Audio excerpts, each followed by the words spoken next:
नमस्कार साथियों, बहुत दिनों के बाद आप लोगों का फिर से एक बार स्वागत है बच्चों। इस वर्ष 2024 में जो सेकेंडरी मैट्रिक क्लास 10th का एग्ज़ाम जो देंगे, तो आज मैं आप लोगों के लिए 2023 में जो इंग्लिश की सब्जेक्टिव विषयनिष्ठ परीक्षा हुई थी उसका मैं आप लोगों को प्रश्न पत्र बता के इसको आज मैं अपलोड कर दूंगा यूट्यूब पे। देखिए, सब्जेक्टिव टाइप यानी कि विषयनिष्ठ। ऑब्जेक्टिव तो डाल चुका हूँ। बहुत दिनों से आप लोगों की डिमांड थी कि सर इंग्लिश का सब्जेक्टिव डालिए, इंग्लिश का सब्जेक्टिव डालिए। तो हालांकि इस बार जो है इसके पैटर्न में परिवर्तन हुआ है, लेकिन खास अंतर नहीं पड़ेगा। जैसे 2023 में क्या हुआ था कि 40 अंकों का ऑब्जेक्टिव और 40 अंकों का सब्जेक्टिव हुआ था और 20 नंबर का इंटरनल असेसमेंट, जिसको प्रैक्टिकल भी बोलते हैं। लेकिन देखिए, मैं आपको बता दूं कि ये जो जैक झारखंड अधिविद्य परिषद रांची जो है विज्ञप्ति निकाल दिया 69 2023 विज्ञप्ति है। इसमें स्पष्ट कहा गया है कि इस बार जो 2024 में परीक्षा होगी वह जो बहुविकल्प यानी कि मल्टीपल चॉइस जो ऑब्जेक्टिव होता है 1 नंबर का, वह 30 नंबर के ही पूछे जाएंगे और लघु उत्तरीय यानी कि शॉर्ट टाइप, लॉन्ग टाइप जो है वह 50% यानी कि 50% यानी कि 50 नंबर के पूछे जाएंगे और बाकी जो 20% है यानी कि 20 अंक का वह आंतरिक मूल्यांकन इंटरनल असेसमेंट के लिए पूछे जाएंगे। हालांकि आप लोगों का तारीख और डेट में कोई चेंजिंग नहीं किया गया है। जो प्रोग्राम जिस डेट में था उसी डेट में होगा, सिर्फ वो उसके पैटर्न में परिवर्तन किया गया है। परीक्षा 9:45 से आपका 11:20 जो पहले था उसको परिवर्तित करके अब 9:45 से सीधा 1 PM में ख़त्म होगा। मतलब अब 2 परीक्षाएं OMR शीट में परीक्षाएं अब नहीं होगी। अब एक ही आपको बुकलेट मिलेगा, क्वेश्चंस कम आंसर, और उसमें जो आपको है ऑब्जेक्टिव क्वेश्चन भी उसी में लिखना पड़ेगा और सब्जेक्टिव उसी में भी लिखना पड़ेगा। टोटल 30 नंबर का ऑब्जेक्टिव होगा और 50 नंबर का सब्जेक्टिव होगा और 20 नंबर का इंटरनल असेसमेंट आपकी परीक्षा के बाद अपने अपने जिस स्कूल से आप मैट्रिक परीक्षा का फॉर्म भरे हैं वहाँ से आपको जो है सो परीक्षा के बाद प्रैक्टिकल होगा। देखिए, यहाँ बोलता है वर्ष 2024 की माध्यमिक एवं इंटरमीडिएट परीक्षाएं एक ही टर्म में आयोजित की जाएगी। 2024 की माध्यमिक एवं इंटरमीडिएट परीक्षाएं बहुविकल्पीय 30 नंबर, लघु शॉर्ट टाइप और लॉन्ग टाइप का जो 50 नंबर का और 20 नंबर का इंटरनल असेसमेंट प्रैक्टिकल। एक बात और आपको मैं बता दूं कि जैसे यहाँ लिखा है कि पूरा जैसे क्वेश्चन नंबर 1 का सही उत्तर ए है तो ए नहीं लिखना है। ए लिखने के बाद उसमें जो उसका है उत्तर वो, जैसे बोलता है कि बहुविकल्पीय प्रश्नों में 4 विकल्प ABCD सही उत्तर के चयन हेतु दिए जाएंगे। इनमें से सही विकल्प के साथ साथ उसमें अंकित उत्तर का भी उत्तर पुस्तिका में लिखना आवश्यक होगा। जैसे प्रश्न संख्या 1 का A है ABC, दूसरा का MNO, C का PQ और D का TUV, तो इसका सही उत्तर C होगा, तो C में PQR लिखना है। जैसे आपको बता दूं कि अगर पूछे भारत के वर्तमान में प्रधानमंत्री कौन है, option A Shri Narendra Modi, B Droupadi Murmu, C Rajnath Singh और डी रहेगा अमित शाह। तो ऑप्शन सही उत्तर ए नहीं लिखना है, ए के साथ साथ उसका उत्तर लिखना है श्री नरेंद्र मोदी, ये दोनों लिखना है। ठीक है दोस्तों, अब मैं आता हूँ आपका सब्जेक्टिव। तो इसमें कोई खास अंतर नहीं, आपको मैंने पहले सोशल साइंस का वीडियो अपलोड किया था, उसमें भी बताया था कि 2024 में जो परीक्षा होगी तो 2023 का तो क्वेश्चंस नहीं पूछेगा। ये सिर्फ एक पैटर्न है समझने के लिए। बाकी जो प्रश्न है आपका 1 साल गैपिंग करके पूछता है, यानी कि अगर 2024 में मैट्रिक परीक्षा होगी तो वह 2022 का नहीं फिर 24 में पूछेगा। हाँ, तो 2022 में जो प्रश्न पूछा है उसकी आने की संभावना बहुत हद तक संभव है कि 60% आपके प्रश्न 2022 से आ जाएंगे। तो जो 20 में पूछा था वो 22 में, जो 22 में हुआ 24 में पूछने की संभावना है। तो मैंने 2022 का सारे सब्जेक्ट का 1-2 सब्जेक्ट छोड़ के सारे सब्जेक्ट मेरे आप यूट्यूब चैनल में जाइएगा तो आपको सारा सब्जेक्टिव क्वेश्चंस जो है ऑब्जेक्टिव 2022 का मिल जाएगा। तो आप 2022 का ज़्यादा तैयारी कीजिए। 2022 का उस प्रश्न को आप मेरे यूट्यूब चैनल में देख सकते हैं कि 2022 में जो मैट्रिक परीक्षा में प्रश्न पूछा था उसका सब्जेक्टिव प्रश्न में सॉल्व सहित उत्तर सहित मैंने डाल दिया है, तो आप उसको देखिए। हालांकि 2023 का एक समझने के लिए एक पैटर्न कि किस प्रकार से परीक्षा में प्रश्न पूछेगा वो आप पैटर्न जान लीजिए। तो पिछले बार क्या था कि 2023 में 40 अंकों का सब्जेक्टिव पूछा था, लेकिन इस बार 50 अंकों का सब्जेक्टिव पूछेगा। तो कोई खास नहीं, 10 नंबर का बढ़ रहा है। तो यहाँ पे देखिए आपका जो 2022 में जो 2023 का जो एनुअल परीक्षा हुआ था उसका देखिए प्रश्न है ये अंग्रेजी का। इसमें कुछ जनरल इंस्ट्रक्शन दिए हुए हैं। तो जनरल इंस्ट्रक्शन में आपको बता दूं कि ये टोटल जो है उसमें 4 सेक्शन में बांटा है, section A, section B, section C, section D. तो सेक्शन ए में क्या है, रीडिंग। रीडिंग मतलब आपको एक प्रकार का पैसेज दे दिया जाएगा और उस रीडिंग में आपको पढ़कर, बहुत आसान है, आप ध्यान से पहले पूरे प्रश्न को पढ़िए तब आप पैसेज को पढ़िए, समझ में आ जाएगा। तो देखिए एक पैसेज यहाँ पे है और उस पैसेज में ही उसका आंसर छिपा हुआ रहता है। तो आप पहले पैसेज को पढ़ लीजिए या फिर आंसर क्वेश्चंस को भी आप पढ़ लीजिए, ताकि आप क्वेश्चंस अगर आप पढ़ लेंगे उसके बाद आप पैसेज पढ़ेंगे तो आपको समझ में आ जाएगा कि इसका उत्तर ये है, इसका आंसर ये है। तो आप क्वेश्चंस को पढ़ लीजिए, इसके बाद पैसेज को ध्यानपूर्वक पढ़िएगा। इसमें आपको 10 नंबर आसानी से मिल जाएंगे। तो यहाँ पे मैं आपको बता दूँ, देखिए सेक्शन ए में रीडिंग है जिसमें आपका 10 नंबर है, सेक्शन बी में राइटिंग है, इसमें भी 10 नंबर है। तो राइटिंग में क्या पूछता है, राइटिंग में आ लेटर पूछता है, जिसमें 2 ऑप्शन रहते हैं, विकल्प रहते हैं, दोनों में से कोई एक लेटर आप लिख सकते हैं।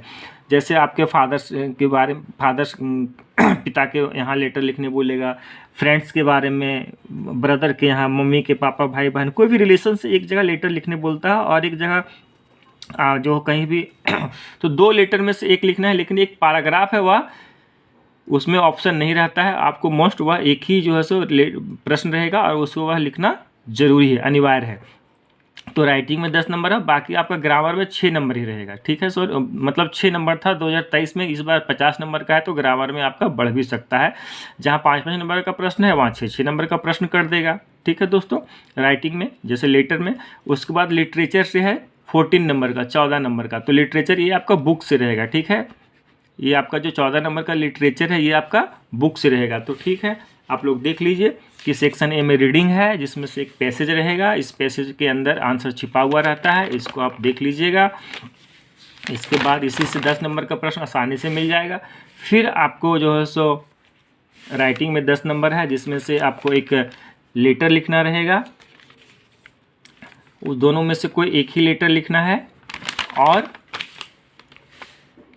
जो बाकी एक है इसमें कोई ऑप्शन नहीं है, इसमें आपका कंपलसरी है ये क्वेश्चंस लिखना ही, जो पैराग्राफ लिखने के लिए बोलता है।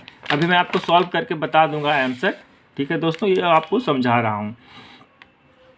तो देखिए, answer any 2 questions is about 80 and 100 words. Question number 10 is compulsory. और 8 में जो से क्या बोलता है, 2 प्रश्न है, इसमें से कोई एक लिखना है। तो मैं आपको थोड़ा सा बता दे रहा हूँ, हालांकि इसमें आपको पैटर्न समझना है। सेम तो प्रश्न आएगा नहीं, 2024 में परीक्षा आप लोग लिखेंगे तो 2023 का नहीं बल्कि 2022 में जो प्रश्न पूछा था उसको आप देख लीजिएगा, उससे प्रश्न 10 नंबर का बढ़ोतरी है तो खास कोई नहीं है, बाकी पैटर्न यही रहेगा। थोड़ा सा खाली उसका क्या है, सब्जेक्टिव क्वेश्चन बढ़ा दिया है 10 नंबर का, तो उसमें 1-2 को प्रश्न बढ़ा दिया जाएगा। बाकी आप 2023 का मेरे यूट्यूब चैनल पर जाइएगा और 2023 में जो 2022 का जो प्रश्न पूछा है उससे प्रश्न ज़्यादा आने की संभावना है। तो मैं आपको यहाँ फिर से सेक्शन ए रीडिंग से शुरुआत करता हूँ, आप लोग देख लीजिए, ठीक है दोस्तों।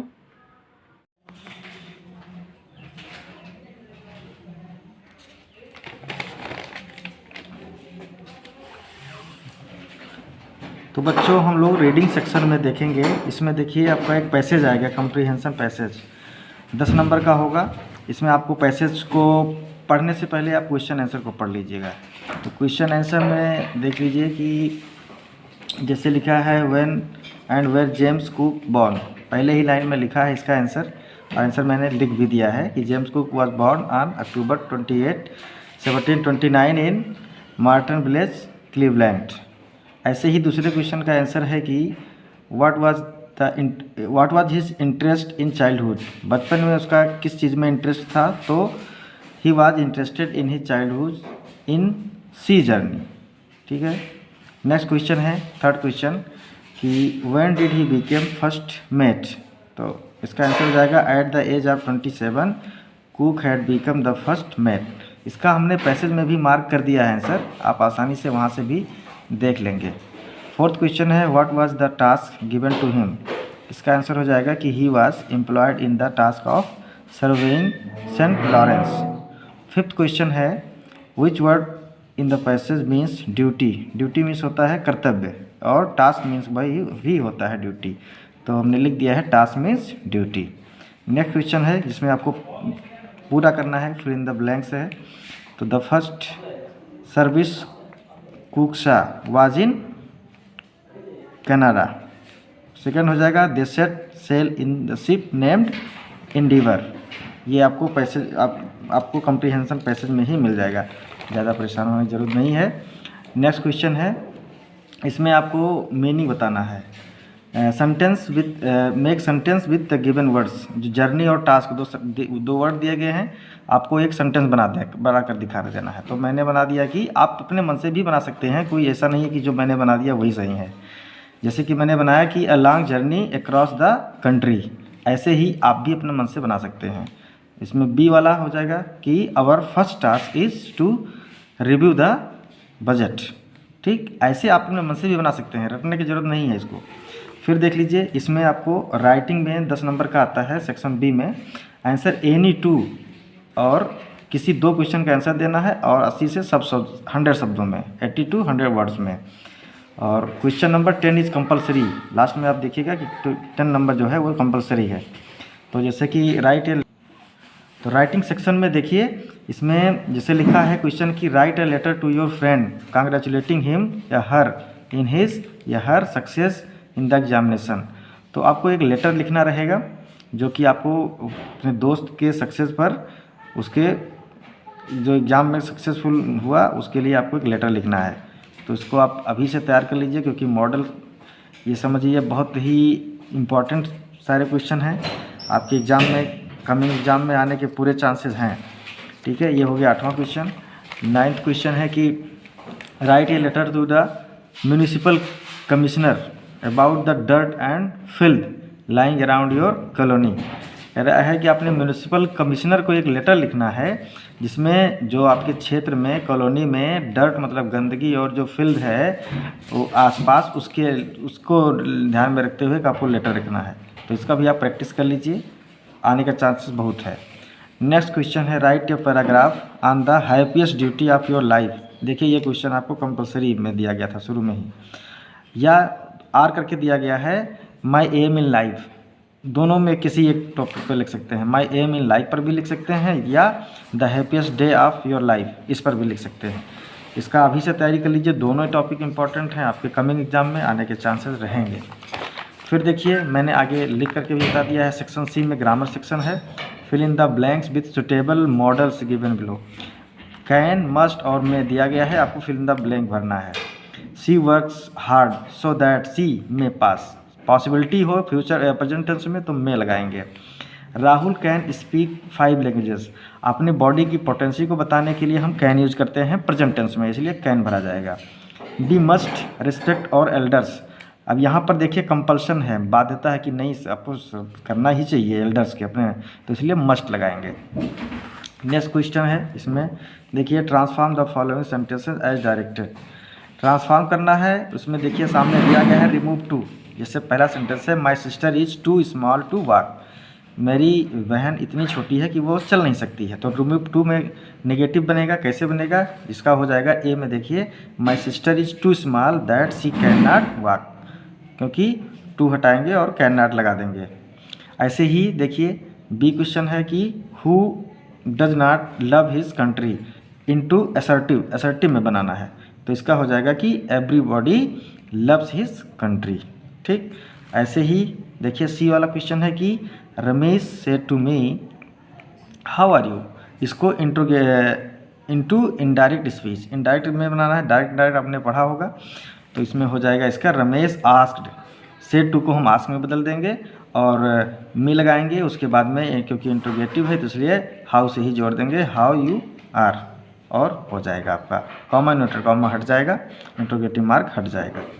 नेक्स्ट क्वेश्चन है सेक्शन में डी में देख लीजिए, read the extract given below and answer the question that follow.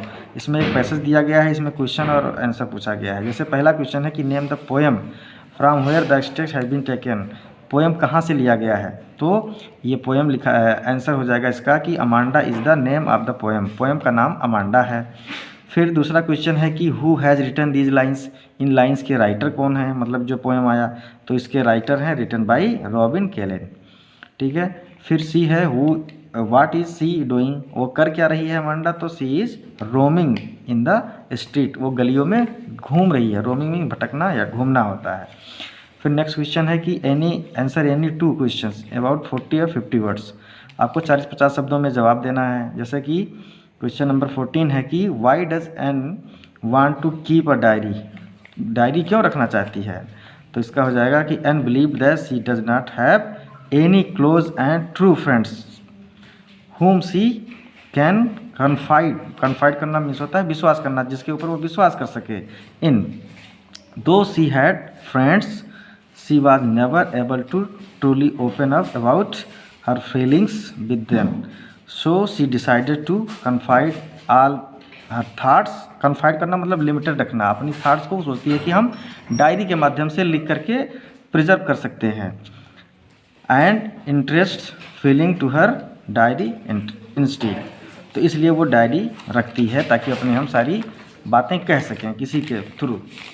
Next question है कि what was Valli's favourite pass time, उसका पास टाइम क्या था वेली का, तो Valli's favourite pass time was standing in the front doorway of her house, घर के सामने बैठती थी, and looking at the street outside, और इधर उधर देखती थी गली में। नेक्स्ट क्वेश्चन है क्वेश्चन नंबर 16 है कि who own the drawing contest, drawing contest किसने जीता, what had the winner drawn, तो इसका आंसर हो जाएगा कि Wanda won the drawing contest, drawing contest को वेंडा ने जीता। She had drawn 100 dresses which were dazzling with colours, बहुत चमकीले बहुत अच्छे कलर के थे कपड़े उसके, and had brilliant and lavish design, और बहुत अच्छी उसमें डिजाइनिंग भी थी। They were all drawn on great sheets of wrapping paper, और रैपिंग पेपर पर ड्राइंग किया गया था। नेक्स्ट क्वेश्चन है कि 17 है कि who does the tiger terrify the villagers, how does the tiger terrify the villagers, इसका आंसर हो जाएगा कि the tiger terrifies the villager by snarling around their houses situated near the jungle, he terrifies them by showing his wide fangs and long claws, इसलिए लोग डरते थे। Next question है कि एनी वन, कोई एक आपको करना है, 2 क्वेश्चन दिया गया है तो हमने दोनों करके दिखा दिया है, आप अपने सुविधा के अनुसार एग्जाम में एक ही करना है आपको। पहला क्वेश्चन है कि give a character sketch of भोली, भोली का character sketch very very important, इसको आप जरूर तैयार कर लीजिए।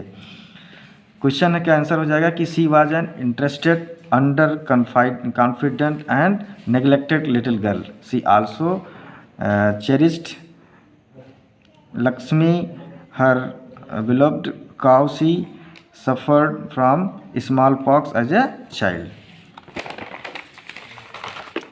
which left marks on her face, and she had a head injury that caused her to respond slowly than a typical kid of her as.